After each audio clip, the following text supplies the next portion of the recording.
Prayer. Dear students, kindly close your eyes and join your hands for God's blessings. Loving God, you are the source of all wisdom and knowledge.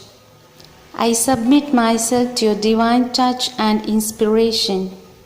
Help me to concentrate on my studies and enable me to remember all that I learn. Bless all the responsibilities of all the leaders, my teachers and parents. Amen. Hi students, welcome back to your social class. I hope all safe at home.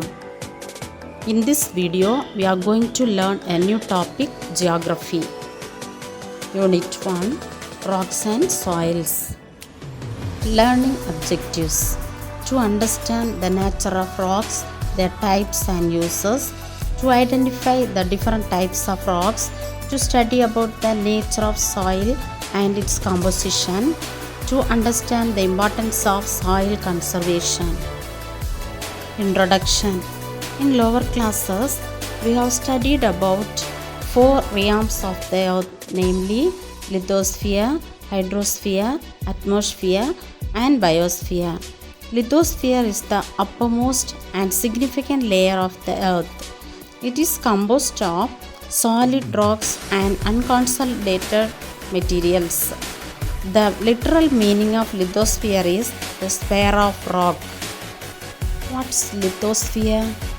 The crust and the upper layer of the mantle together make up a zone of rigid brittle rocks are called the lithosphere.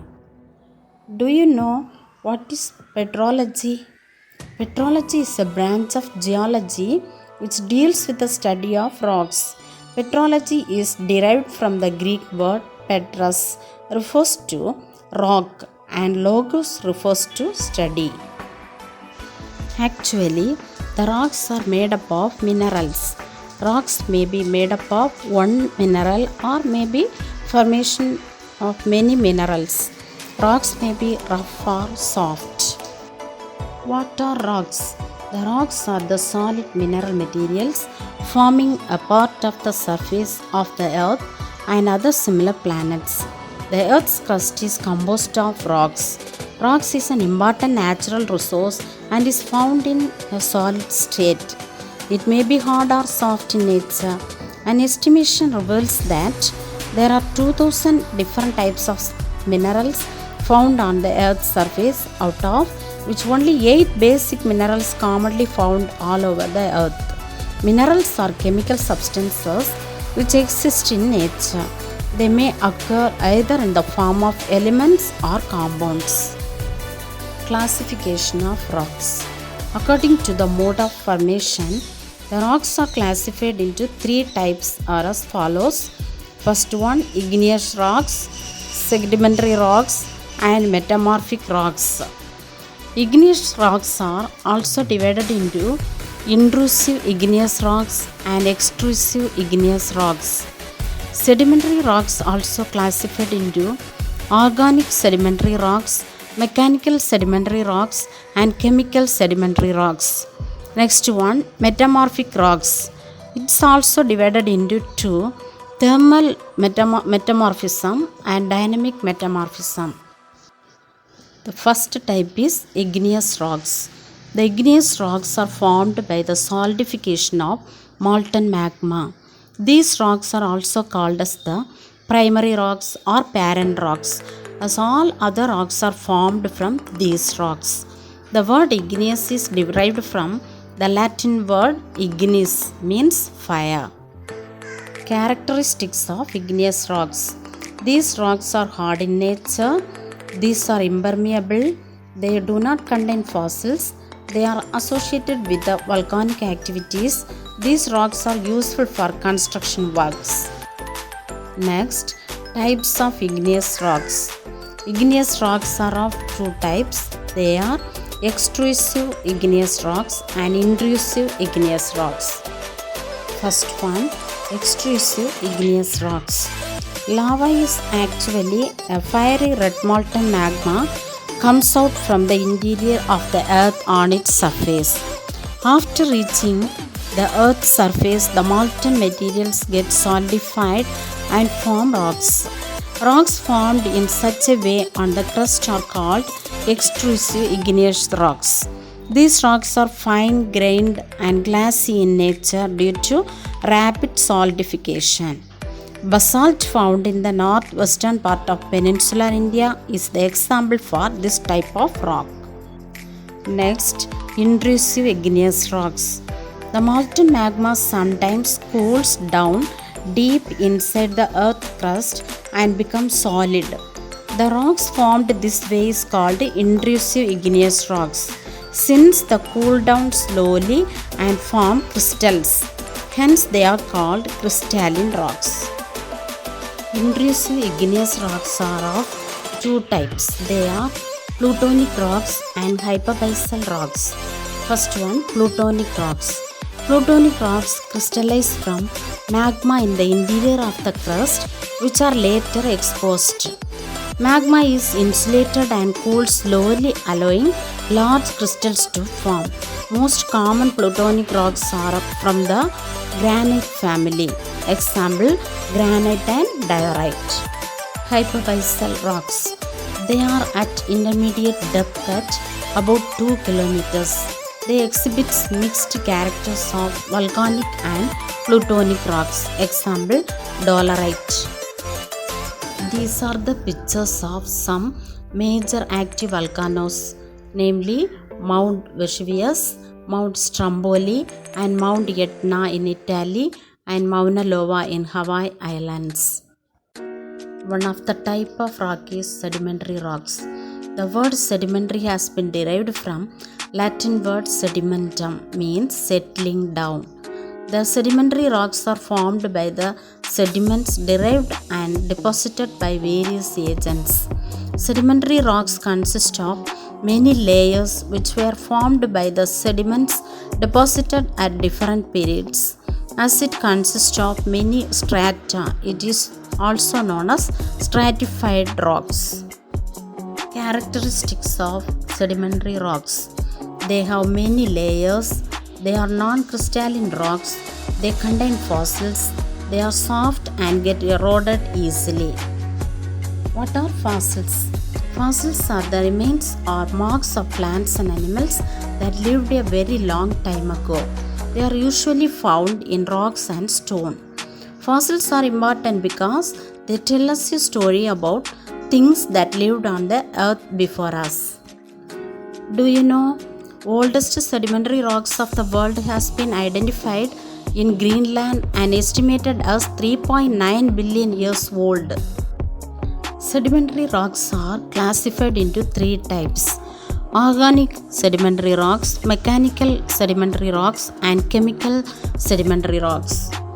First one is organic sedimentary rocks. These rocks are formed as a result of the decomposition of dead plants and animals. It contains fossils. Chalk, talc, dolomite, and limestone rocks are of this category. Next, mechanical sedimentary rocks. These rocks are formed due to the disintegration of igneous and metamorphic rocks.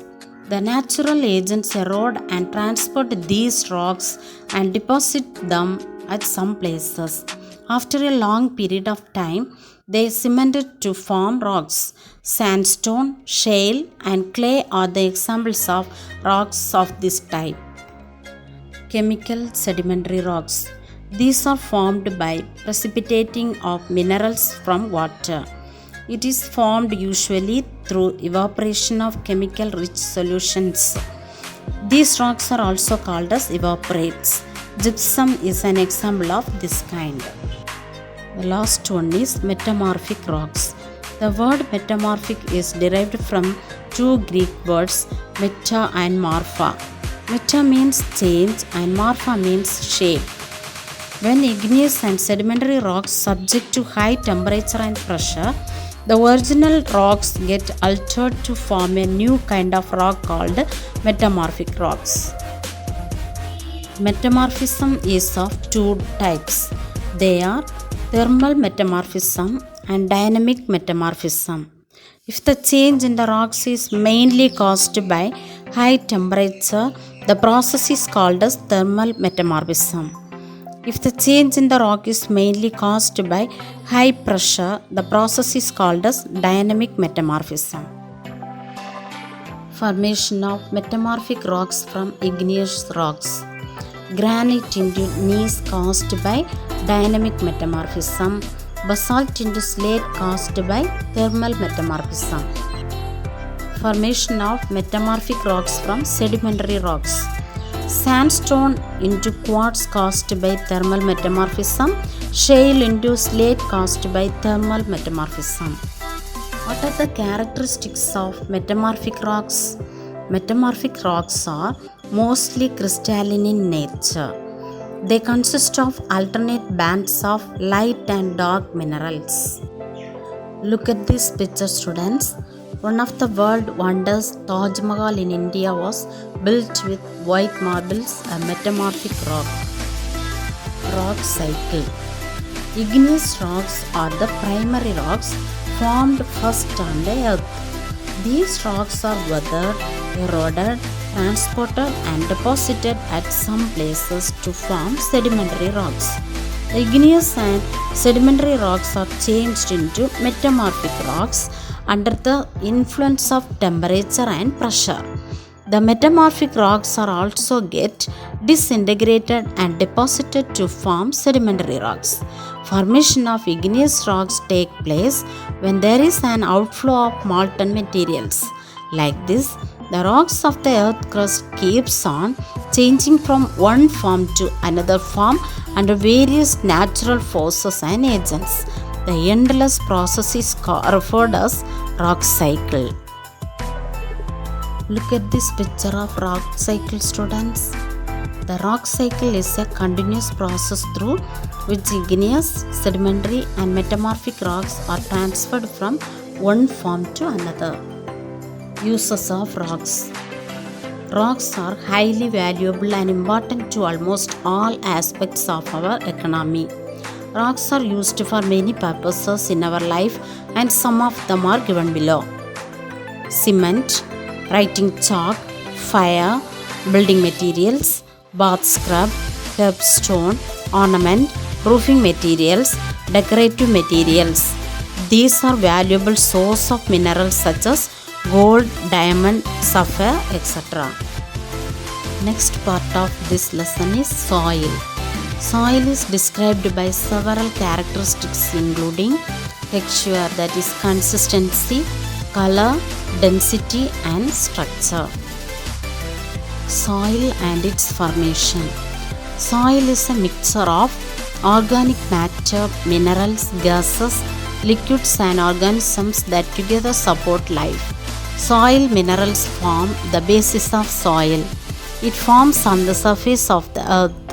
It is known as the skin of the earth. Soils are formed from rocks through the process of weathering and natural erosion. Water, wind, temperature change, gravity, chemical interaction, living organisms and pressure differences all help break down parent material. It leads to the formation of loose material. In course of time, they further break down into fine particles. This process releases the minerals locked in the rock fragments. Later on, the vegetative cover which develops in that region forms humus content in the soil. This way, the soil gets matured gradually. This picture shows how the soil is formed. What is humus? Dark colored organic matter found in soil made of decayed plants and animals are called humus. Major components of soil. The basic components of soil are mineral, organic matter, water and air. It consists of about 45% mineral, 5% organic matter, 25% of water and 25% air. It's only a generalized fact. The composition of soil varies from place to place and time to time. Soil profile. What is soil profile? The soil profile is defined as the vertical section of the soil from the ground surface and extends downward. This is the picture that shows the layers of the soil. Or horizon parent rock. This layer consists of unweathered part of bedrock. C. Horizon or parent rock. Partially weathered parent material accumulates in this layer. B. Horizon or subsoil. This layer reflects the chemical or physical alteration of parent material. Thus, iron, clay, aluminium and organic compounds are found accumulated in this horizon. E. Horizon or elevated layer. E stands for elevated layer. This layer is significantly leached of clay, iron and aluminium oxides, which leaves a concentration of ore. A. Horizon or topsoil. It's a part of topsoil composed of organic matter mixed with mineral matter. O. Horizon or humus. This layer is dominated by organic materials like leaves, needles, twigs, moss and lichens. This is the layers of soil. Every year, 5th December is celebrated as World Soil Day. Do you know, it takes hundreds of years to make just 1 centimeter of soil. Next, classification of soils. Soils are classified on the basis of their formation, color, physical and chemical properties. Based on these, soil is classified into 6 major types. They are alluvial soil, black soil, red soil, laterite soil, mountain soil and desert soil. First one is alluvial soils. These soils are found in the regions of river valleys, floodplains and coastal gradients. These are formed by the deposition of silt by the running water. It is the most productive of all soils. It is suitable for the cultivation of sugarcane, jute, rice, wheat and other food crops. Next, black soils. These soils are formed by weathering of igneous rocks. Black soil is clayey in nature. Its retention of moisture. It is ideal for growing cotton. Third one is red soils. These soils are formed by weathering of metamorphic rocks and crystalline rocks. The presence of iron oxide makes the soil brown to red in color. It's usually found in semi-arid regions. It's not a fertile soil. It's suitable for millet cultivation. Then laterite soils. These are the typical soils of tropical regions. These soils are found in the regions which experienced alternate wet and dry condition. As these soils are formed by the process of leaching, it's infertile. It's suitable for plantation crops like tea and coffee. Next, mountain soils. These soils are found over the slopes of mountain. Soils in these regions are thin and acidic. However, characteristic of soil differs from region to region based on the altitude. Last one is desert soils. These are sandy soil found in the hot desert regions. These soils are porous and saline. Since it is infertile, agriculture in these soils are not so successful. Next, we are going to learn soil erosion. What is soil erosion? Soil erosion is the removal or destruction of the top layer of soil by natural forces and human activities. Soil erosion reduces the fertility of soil, which in turn reduces the agricultural productivity. Running water and wind are the major agents of soil erosion. Now this picture is showing the major types of soil erosion.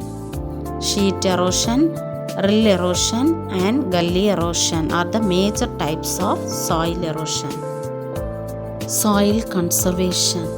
Soil conservation is the process of protecting the soil from erosion to maintain its fertility. The methods that are widely practiced for conserving soil are afforestation, controlled grazing, construction of dams, crop rotation, strip farming, contour ploughing, terrace farming, checking, shifting cultivation, windbreak, etc. These are all the different methods of soil conservation. Uses of soils.